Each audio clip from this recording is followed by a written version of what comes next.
Assalamualaikum warahmatullahi wabarakatuh. Jumpa lagi dengan saya di Maryam Channel. Pada kesempatan kali ini, video kali ini kita khususkan untuk adik-adik kita kelas 12 SMA ya, yang kadang mau belajar untuk persiapan ikut seleksi masuk ke perguruan tinggi, apa istilahnya SNMPTN, UTBK atau apalah istilahnya ya. Pokoknya seleksi masuk ke perguruan tinggi. Jadi video ini saya khususkan untuk adik-adik kita yang kelas 12 SMA. Baik, silakan diperhatikan soalnya ya. Di soalnya ini dalam bentuk cerita dan seperti soal ANBK lah ya. Saya sudah lihat kisi-kisi yang diberikan oleh Kementerian Pendidikan dan Kebudayaan, Riset dan Teknologi ya. Soalnya seperti ini. Jadi satu soal nanti bisa beranak ya. Oke, ini soal pertama kita. Sebuah biang lala atau bahasa Inggrisnya Ferris wheel berdiri pusat di titik 0,0 ya. Kemudian titik P berada pada ketinggian 35 meter dari permukaan tanah. Titik P-nya ya. Oke. Ini titik P-nya. Kemudian setiap penumpang naik dari titik terbawah dari titik D ini ya, yaitu dalam 5 menit setiap penumpang biang lala telah menjalani lintasan sepanjang 125/4 pi meter. Jadi dalam pi ya. Oke, yang ditanyakan adalah kita fokus ke pertanyaan ya, karena nanti ada soal yang sama seperti ini juga, tapi pertanyaannya lain. Biang lala berputar satu putaran dalam waktu berapa menit? Itu pertanyaannya. Berarti dalam satu kali putar ini berapa menit habis waktunya? Berarti satu keliling ya, istilahnya ya, satu keliling. Oke, untuk mencari keliling kita tentu harus ingat ya, rumus keliling lingkaran itu adalah 2πr. Jadi kita cuma butuh R-nya saja, kita bisa menyelesaikan soal ini. Sekarang perhatikan gambarnya ya. Oke. Dari sini ke sini tadi diketahui adalah 35 meter ya. Oke, ini 35 meter. Diketahui di soal tadi ya. Ini. Oke. Kemudian berarti kalau dari DT ini 10, berarti otomatis kita dapat jari-jarinya ini, yaitu 25 meter. Ya. Gampang nih, kelilingnya sudah kita dapat, yaitu 2pi kali 25 meter. Dapatlah 50 pi. Nah, 50 pi meter kelilingnya. Sekarang pertanyaannya, berapa waktu yang dibutuhkan ya? Tadi diketahui di soal juga, dalam waktu 5 menit, ini jarak tempuhnya. Oke, berarti kita bisa pakai perbandingan di sini ya. Oke, perbandingannya yaitu 5 menit per X. X itu berapa menit dalam satu putaran ya. 5 menit tadi jarak tempuhnya adalah 125/4pi. Kalau satu putaran ini satu keliling berarti jadi dapat 50 pi. Oke, ini perbandingan senilai. Kita bisa coret pi-nya dulu. Oke, kemudian kita kali silang ya. X kita kali dengan 125/4. 125/4 X jadinya sama dengan 5 kali 50 yaitu 250. Oke, ini kita bisa coret 125 dengan 250, hasilnya adalah 2. Di sini 1 ya. Sehingga hasilnya X/4 sama dengan 2. Sehingga otomatis X sama dengan 4 dikali 2, 8 menit. Oke, ini untuk soal pertama kita hasilnya adalah 8 menit, yaitu yang C ya. Baik, kita lanjut ya. Soal berikutnya masih soal yang sama tapi pertanyaannya berbeda ya. Oke, pertanyaan kali ini adalah pada suatu saat seseorang berada pada titik B. Jadi orang berada pada titik B di sini ya. Kemudian 20 menit kemudian dia berada pada titik yang jaraknya ke garis AC adalah berapa meter? 20 menit kemudian. Tadi kita sudah dapat di soal sebelumnya adalah satu keliling ini 8 menit tadi ya. 8 menit itu sama dengan satu keliling. Oke, jadi kalau 20 menit berapa kali keliling tuh ya? Kita bisa cari dengan membagi aja 20 dibagi 8. Itu dapatnya adalah 2/4/8 atau sama dengan 2,5 ya. Oke, 2 kali 2,5 keliling. Berarti kalau dia mulai dari titik B, otomatis kalau 2 kali keliling dia akan berada di titik B lagi, tambah setengah berarti dia sekarang di titik D. Di 20 menit kemudian orang tersebut berada pada titik D. Sekarang pertanyaannya adalah jarak dari titik D ke garis AC. Oke, berarti tinggal kita cari DP ini. Sedangkan DP jelas adalah lari jari ya.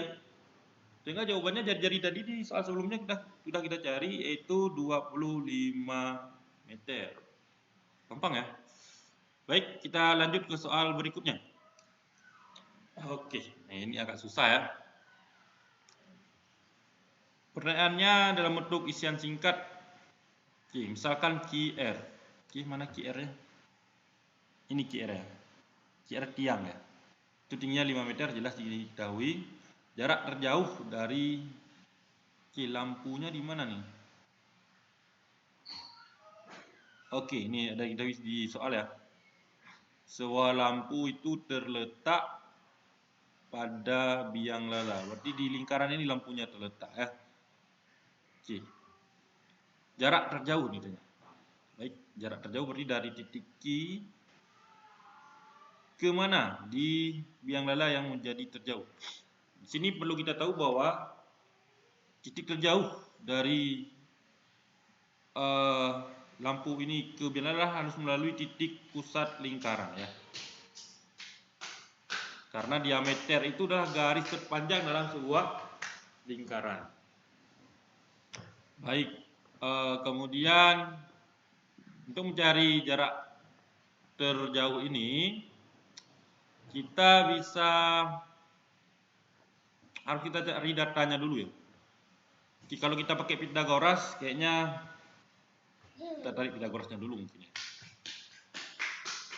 Oh enggak harus pakai Pythagoras. Kita bisa cari ini ya. Dari sini ke sini. Oh, dari PQ ya. PQ ini bisa kita cari pakai Pythagoras. PQ ini kita cari pakai Pythagoras, kemudian kita jumlahkan nanti dengan jari-jari satu lagi ya. Jadi kita cari PQ dulu. Untuk mencari PQ kita harus membuat segitiga baru, segitiga Pythagoras ya, segitiga sini. Kemudian ke sini. Nah, oke.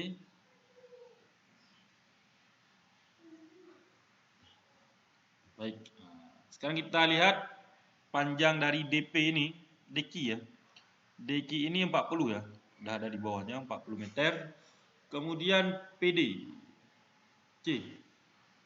Dari sini tadi ke sini paling bawah itu 35 diketahui di soal ini ya. Tinggiannya 35. Oke. Berarti kalau tinggi tiang 5 itu otomatis di sini panjang inilah 30 meter.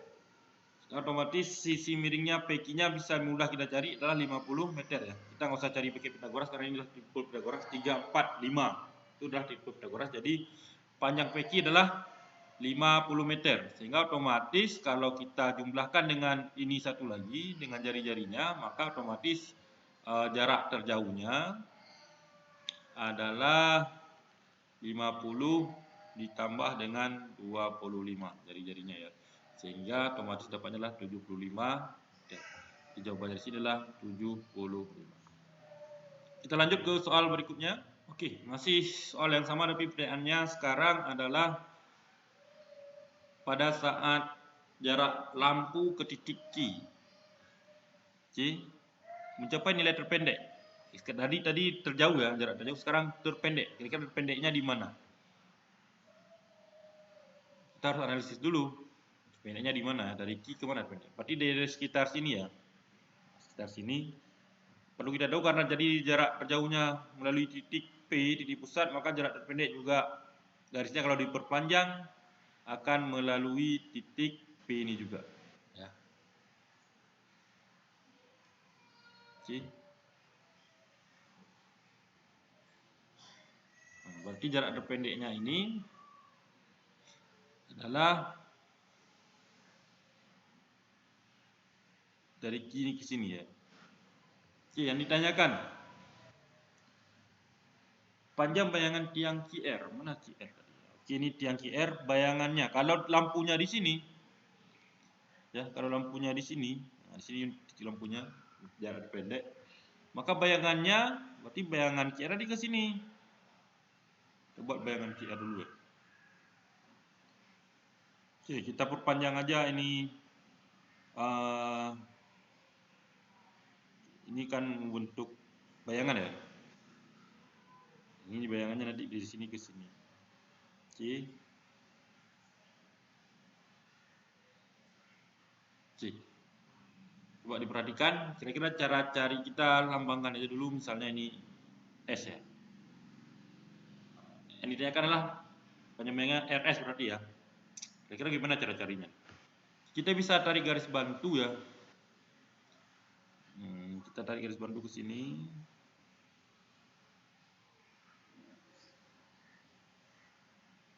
Lurus ya. Oke. Ada satu lagi dari sini ke sini. Sehingga dia akan membentuk dari kesebangunan ya. Dua segitiga yang sebangun. Ini jelas sebangun karena kalau kita pakai sifat kesebangunan, nah ini sudut yang bertolak belakang ya, sama besar. Kemudian ini tegak lurus ya, dengan ini juga sama 90 derajat. Terakhir sisanya pasti sama. Ini memenuhi syarat kesebangunan. Sekarang kita lihat panjangnya dulu, kita buat diketahuinya dulu mungkin. Yang pertama diketahui tiangnya QR. QR itu adalah 5 meter ya. Kemudian apa lagi nih diketahui? Ini kita lambangkan aja T ya. PT. PT diketahui sama dengan PT ini sama dengan dari TR ya. TR sama PT itu yaitu 40 meter. Kemudian apa lagi? RS yang ditanya, QS nggak tahu, PQ tadi ya, PQ tadi tahu ya, sudah jadi di soal sebelumnya, PQ adalah 50 meter. Kemudian PT sudah, TQ-nya, oke, perhatikan TQ ya, tadi dari sini ke sini kan 35, tiangnya 5, berarti TQ-nya adalah 40 kurang 35 kurang 5, jadi 30 meter ya. Dari TR kan tadi 35 ya, TR-nya 35 nih, tinggian titik pusat, kemudian kurang 5 jadilah TQ itu 30. Oke, saya rasa sudah cukup nih. Kita bisa cari RS-nya, ditanya RS. Oke, untuk cari-cari RS kita pakai perbandingan kesebangunan. RS itu perbandingannya dengan PT ya. Kemudian yang diketahui dua-duanya adalah QR dibandingkan dengan TQ. Oke, semua sudah ada, kita langsung cari. PT-nya tadi 40, QR-nya 5 ya, TQ-nya 30. Oke, bisa kita bagi ini 1, 6. Sehingga 6 RS adalah 40. Kali silang ya. RS-nya 40 dibagi 6. Jawabannya ini dalam pecahan campuran kita ubah jadi pecahan campuran 40 bagi 6, 6, sisanya 4/6. Bisa kita kecilkan 6, 2/3. Jawabannya adalah 6/2/3 di D ya. Baik, demikian konten kita hari ini tentang latihan soal persiapan untuk UTBK atau SNBPTN ya. Jadi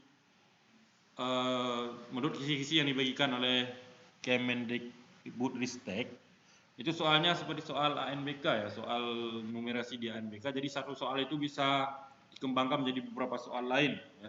Diberikan satu kasus, kemudian diberikanlah pertanyaan soalnya itu bisa 4 hingga 5 dari satu soal ya. Jadi demikian konten kita pada hari ini, sampai jumpa di konten saya berikutnya. Mungkin masih berfokus pada persiapan UTBK untuk adik-adik kita yang kelas 12 mau seleksi masuk ke perguruan tinggi ya. Baik, demikian. Assalamualaikum warahmatullahi wabarakatuh.